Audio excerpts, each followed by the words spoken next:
Bismillahirrahmanirrahim. Assalamualaikum warahmatullahi wabarakatuh. Alhamdulillahi rabbil alamin. Alhamdulillahilladzi arsala rasulahu bil huda wa dinil haqqi liyudhhirahu 'alad dini kullih. Arsalahu basyiran wa nadhira wa da'iyan ilallahi bidnihi wa sirajan munira.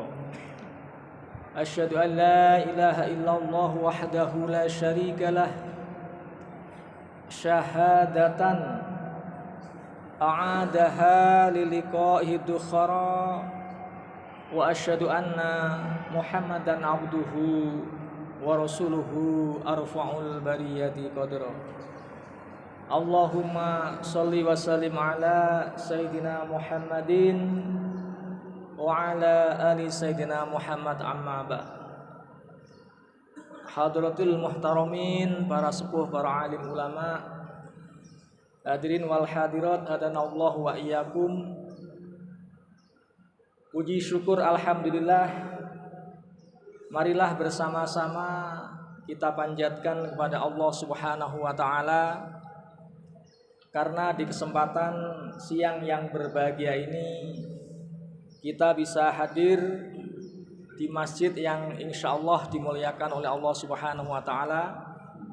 Kita bisa bersama-sama melaksanakan sholat berjamaah zuhur yang sekaligus dilanjutkan dengan kuliah ba'da duhur.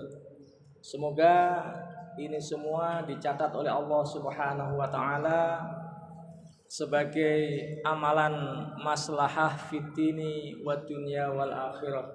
Amin amin Allah ya rabbal alamin. Hadirin wal hadirat, kalau kita perhatikan kehidupan kita hari ini, kita semua bisa bersama-sama menyaksikan sebagian dari saudara kita yang ada di Kerawang, yang ada di Bekasi, yang ada di Cianjur, yang ada di Gerobokan hari ini sedang ditimpa musibah. Hari ini kita sedang diuji dengan banjir, dengan longsor yang kemarin kita saksikan betapa hampir ketinggian 3 meter yang ada di Bekasi. Dan hari ini beritanya juga di Kabupaten Bandung hampir 9 kecamatan ini juga sedang ditimpa banjir. Hampir 10.000 rumah dari saudara kita yang ada di Kabupaten Bandung sedang terendam air. Pada saat yang sama, kalau kita saksikan dari berita BMKG, ternyata hari ini kita Jawa Barat juga hampir sepanjang tahun ini hampir 1 juta kali lebih kita ini sedang diguncang oleh yang namanya gempa bumi. Tepatnya hampir semenjak 2023 itu sudah 1.122 kali gempa. Cuman karena kita ini terlalu asik ya, terlalu nikmat, kita nggak terasa ya. Padahal di laporan BMKG Pak, hampir 1.122 kali gempa. Kita sebagai umat Islam tentu bertanya, kita perlu merefleksikan ini semua, perlu melihat ini menjadi kacamata pelajaran. Karena sesungguhnya bagi umat Islam tidak ada peristiwa yang hadir di dunia ini yang dia itu sepi dari pelajaran. Munculnya musibah, munculnya bencana, munculnya banjir, tanah longsor, dan juga gempa. Ini tentu menjadi sesuatu yang perlu kita beri perhatian yang luar biasa. Kalau kita mengutip salah satu pernyataan dari Imam Ghazali, bahwa setiap bencana yang datang kepada manusia itu selalu menjadi cara bagi Tuhan agar manusia mau kembali on the right track. Agar manusia mau kembali ke jalan yang benar. Karena manusia sudah melangkah terlalu jauh melenceng dari apa yang sudah digariskan, apa yang sudah ditetapkan oleh Allah Subhanahu wa taala. Bencana yang wujudnya bisa banjir, bisa puting beliung, bisa longsor, gempa dan sebagainya. Ini hanya cara yang diberikan oleh Allah agar manusia mau kembali kepada jalan on the right track. Dalam Ar-Rum 41 itu la'allahum yarji'un, agar manusia mau kembali kepada Allah Subhanahu wa taala. Manusia mau kembali membangun hubungan yang harmonis dengan alam. Manusia mau membangun hubungan yang harmonis dengan sesama. Manusia yang mau membangun hubungan harmonis dengan Allah Subhanahu wa taala. Karena begitu tiga hal ini hubungannya tercederai, maka yang muncul adalah selalu bencana. Ayatnya sangat tegas dalam Al-Quran. Dhaharul fasadu fil barri wal bahri bima kasabat aydin nas liyudhiqahum ba'dalladzi 'amilu la'allahum yarji'un. Telah nampak kerusakan di darat dan di lautan. Jadi begitu semesta ini rusak, alam ini rusak, maka kerusakan alam ini menjadi liudhiqahum ba'dalladzi 'amilu, menjadi siksaan dari atas apa perbuatan yang sudah dilakukan oleh manusia. Jadi banjir itu bukan karena Allah, bukan karena orang lain, tapi karena ulah manusia. Liudhiqahum ba'dalladzi 'amilu, tujuannya apa? La'allahum yarji'un, agar manusia mau kembali lagi membangun tadi hubungan yang harmonis antara dirinya dengan al-alam, antara dirinya dengan al-insan, antara dirinya dengan Allah Subhanahu wa taala. Karena begitu tiga hubungan yang harusnya harmonis ini kemudian ada ketimpangan, maka yang terjadi adalah bencana. Kalau bencana alam Bapak dan Ibu, ini mungkin resikonya tidak terlalu dahsyat. Tapi ada bencana yang lebih besar, yang itu bencana kemanusiaan, yang itu resikonya lebih besar lagi bagi kehidupan manusia, wabil khusus bagi umat beragama. Kalau kita melihat misalkan dalam salah satu riwayat yang ditulis oleh Ibnu Hajar Al-Asqalani yang didasarkan kepada Utsman bin Affan, bahwa dhaharul fasadu fil barri wal bahri ini bukan saja persoalan kerusakan yang terkait dengan alam, terkait dengan lingkungan, terkait dengan daratan dan lautan. Yang lebih besar dan lebih fatal dari itu semua, yang dimaksud dengan dhaharul fasadu fil barri wal bahri ini ai fasadul lisan wal fasadul qalb. Yang lebih besar dari bencana kemanusiaan yang sesungguhnya bagi umat Islam adalah bencana berupa rusaknya lisan dan juga rusaknya hati manusia. Kenapa ini lebih berbahaya? Idza fasadal lisan bakat alaihin nufus.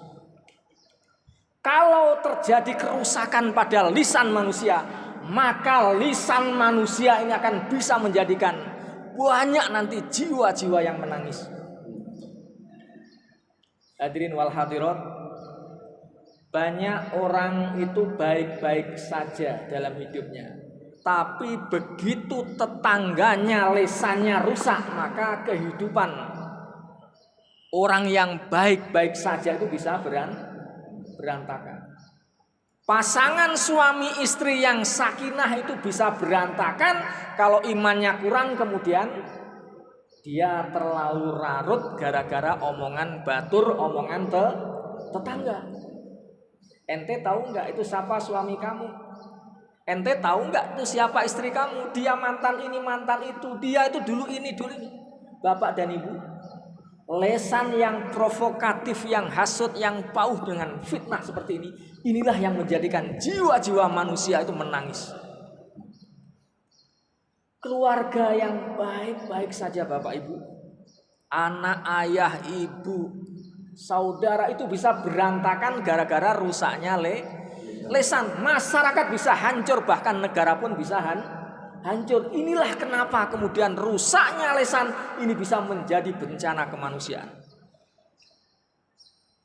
Oleh sebab itu Nabi besar Muhammad Shallallahu Alaihi Wasallam itu mengingatkan kepada kita, iyakum wal hasada, fa innal hasada yakulul hasanin kama takulun narul hatab. Hatilah kamu, hati-hatilah, waspadalah kalian semua dengan apa yang namanya hasud. Karena hasud itu dia bisa memakan semua kebaikan, laksana api yang memakan kayu bakar. Hadirin wal hadirat, kalau orang di dalam dirinya itu ada hasud, maka tidak tersisa ruang kebaikan sedikit pun di dalam diri dia. Begitu seseorang punya sifat hasud, maka dia tidak punya sudut pandang yang positif apapun atas saudaranya yang lain, apalagi yang diberi hasud, apalagi yang didengki, apalagi yang difitnah. Inilah kenapa kemudian lesan manusia yang rusak, yang penuh dengan hasud, fitnah ini bisa menjadi bencana kemanusiaan. Yang ini dampaknya lebih besar dibanding sekedar banjir. Karena banjir Bapak dan Ibu itu begitu disedot 1 minggu sudah kering. Longsor besok direhabilitasi, direkonstruksi, dalam sebulan itu semuanya bisa kembali. Tapi begitu lesan yang cenderung, yang sudah rusak, yang mencerai-beraikan, ini membangunnya tidak cukup dengan setahun, 2 tahun, bahkan 1 abad. Karena betapa besarnya madorot dari bahaya lesan manusia. Yang kedua, idza fasadal qalb bakat alaihimul malaikah. Yang kedua, bencana kemanusiaan yang ini bahkan menjadi sesal yang luar biasa, bukan saja oleh manusia tetapi juga disesali oleh para malaikat, adalah manusia yang dia sudah rusak hatinya. Kalau hati manusia ini sudah rusak, maka dia tidak lagi punya tempat untuk melihat Allah Subhanahu wa taala ini sebagai tujuan hidupnya. Banyak orang itu yang rugi dalam hidupnya, dalam amaliyahnya, sama sekali tidak dilihat oleh Allah Subhanahu wa taala karena hatinya sudah rusak. Nanti di yaumil kiamah banyak orang itu yang akan dihisap, tetapi amaliyahnya itu zong, amaliyahnya di hadapan Tuhan itu semuanya kosong.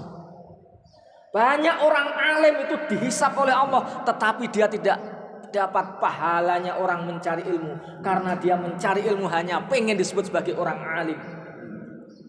Banyak orang yang berhaji mengeluarkan 100-200 juta, bahkan furoda 400 juta. Itu nilainya zong di hadapan Allah, nilainya nihil di hadapan Allah. Gara-gara dia naik haji karena pengen disebut hanya dapat gelar Pak Haji. Naudzubillah summa naudzubillah. Banyak orang yang berjihad di jalan Allah, banyak orang yang berjihad membela bangsa, agama dan negaranya, tapi dia tidak memperoleh pahala jihad. Gara-gara hatinya hanya pengen pamer, hanya pengen dilihat oleh manusia bahwa dia adalah seorang pahlawan di hadapan manusia. Hadirin wal hadirat, jangan sampai amaliyah kita rusak. Begitu amaliyah kita rusak ini, para malaikat ini menangis di hadapan Allah. Karena kita ini sudah mengorbankan sesuatu ini semuanya dengan sia-sia. Oleh sebab itu, sebelum kita menyesal di hadapan Allah Subhanahu wa taala, mari kita rekonstruksi ulang cara berpikir kita, cara beramal kita, cara niat kita. Semuanya harus kita niatkan, pengorbanan kita yang luar biasa, baik itu tenaga, waktu, pikiran dan dana. Ini harus semata-mata mencari ridho Allah Subhanahu wa taala. Man amila li akhirati kafallahu amradini wa dunyahu. Barang siapa yang niatnya karena demi akhirat mencari ridho Allah Subhanahu wa taala, maka seluruh urusan hidup dunia dan akhiratnya ini akan dicukupkan oleh Allah Subhanahu wa taala. Allah itu sangat sayang kepada manusia. Allah itu demikian memiliki Rahman dan Rahim kepada manusia. Dan bencana itu tidak akan pernah terjadi kepada manusia. Tetapi kata George Orwell, bencana tidak akan pernah terjadi manusia kecuali manusia itu sudah kehilangan dari yang disebut dengan apa? Jati diri kemuliaan manusia ini sudah hilang di hadapan Allah Subhanahu wa taala. Bencana tidak akan pernah terjadi manusia kecuali manusia karena dia sudah kehilangan harga dirinya. Bencana tidak akan pernah terjadi kepada manusia kecuali manusia sudah menggadaikan kemuliaan dirinya. Begitu manusia melepas semua citra diri dia, hal-hal kebaikan dia sebagai manusia, dia lebih memilih cara-cara mungkar, memilih cara-cara kufur, memilih cara-cara maksiat, maka ketetapan Al-Quran ini mesti akan terjadi. Wa ka'ayyin min qaryatin atat amri rabbiha wa rasulihi fahasabnaha hisaban sadida wa adabna adaban nukra.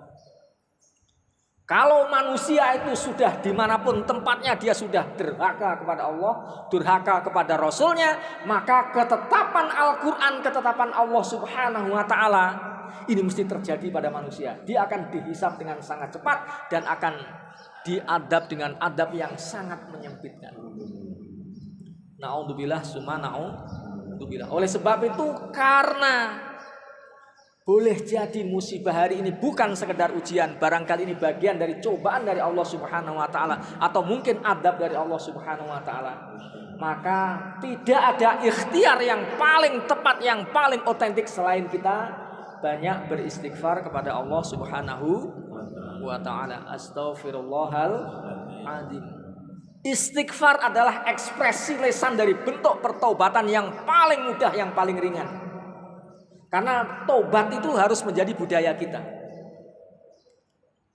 Kata As-Sa'rani dalam Minahus Saniyah menyebut bahwa alaikum ayyuhal akhi bil istiqamati bit taubati. Wajib atasmu wahai saudaraku untuk beristiqomah dalam taubat. Hadirin wal hadirat, jangan kita ini bertaubat nunggu kelihatan berbuat salah atau nunggu ketangkap satpam atau nunggu ketangkap kita sedang melakukan berbuat dosa. Kata Sya'roni, kita harus jadikan budaya taubat ini, istighfar ini sebagai budaya, sebagai jalan kita untuk kembali kepada Allah Subhanahu wa ta'ala. Karena hakikat dari at-taubah itu ay ar-ruju'. Ar-ruju' mimma kana madmuman ila ma kana mahmudan fi syar'i. Yang namanya taubat itu adalah hakikatnya kita kembali dari melakukan apa-apa yang buruk dalam syariat kepada apa-apa yang baik dalam syariah. Karena dengan cara itu kita insya Allah akan kembali kepada Allah Subhanahu wa ta'ala. Kita bisa rujuk kepada Allah Subhanahu wa ta'ala. Kita bisa rujuk dengan semesta, kita bisa rujuk dengan sesama manusia. Man lazima istighfaro ja'alallahu min kulli dhaikin makhraja wa min kulli hammin faraja wa razaqahu min haitsu la yahtasib. Kata Nabi, orang yang mau melazimkan membaca istighfar, dia akan dibebaskan dari seluruh kesempitan hidup, akan dibebaskan dari seluruh kesulitan, akan dibebaskan dari seluruh bencana, akan diangkat dari seluruh kesedihan, dan dia akan diberi rizki dari sisi yang tidak disangka-sangka dia. Bahkan Nabi saja, orang yang sudah terjamin soleh, sudah dijamin maksum, sudah dijamin ahli surga, Nabi itu tidak kurang dalam sehari itu beliau ini memohon ampun, beristighfar kepada Allah Subhanahu wa ta'ala. Komo kita sebagai manusia, disebut manusia itu al-insan. Al-insan itu apa? Manasya min hukukillah. Jenis bangsa, orang, makhluk yang sering lupa dengan hak-haknya, hukuk-hukuknya Allah Subhanahu wa ta'ala. Lagi di pekerjaan terkadang suka nggak benar, lagi di pasar suka nggak benar, betul ya? Lagi di sawah suka nggak benar, suka di jalan terkadang suka ada sesuatu yang terkadang tidak benar. Oleh sebab itu rujuk kepada Allah, beristighfar kepada Allah, itu adalah cara kembali yang paling mudah. Yang terakhir, yang kedua, resolusinya kita harus banyak berzikir kepada Allah Subhanahu wa ta'ala. Aksiru min zikrillahi azza wa jalla fa inna laisa amalun ahabba ila Allah wa anjahu li abdihi fid dunya wal akhirah min zikrillah. Perbanyaklah dalam situasi seperti ini kalian ini berzikir kepada Allah Subhanahu wa taala, karena sesungguhnya tidak ada amalan yang paling dicintai oleh Allah. Tidak ada amalan yang paling bisa menyelamatkan hamba di dunia maupun di akhirat selain zikir kepada Allah Subhanahu wa taala. Allah, Allah, Allah, Allah. Karena dia adalah lafdzul jalalah. Lafdzul jalalah ini adalah lafadz yang tinggi, lafadz yang mulia. Lafadz ini yang timbangan di akhiratnya itu sangat luar biasa beratnya. Sehingga apapun kesalahan manusia, apapun kesalahan dosa yang diperbuat manusia, dengan kasih sayangnya Allah, dengan lafdzul jalalah, insya Allah semua kesalahan manusia bisa dimaafkan oleh Allah Subhanahu wa ta'ala. Kita mohon kepada Allah, semoga seluruh jamaah yang hadir di masjid yang mulia ini selalu dibukakan pintu rahmat dari Allah, selalu dibukakan pintu maghfirah dari Allah Subhanahu wa taala.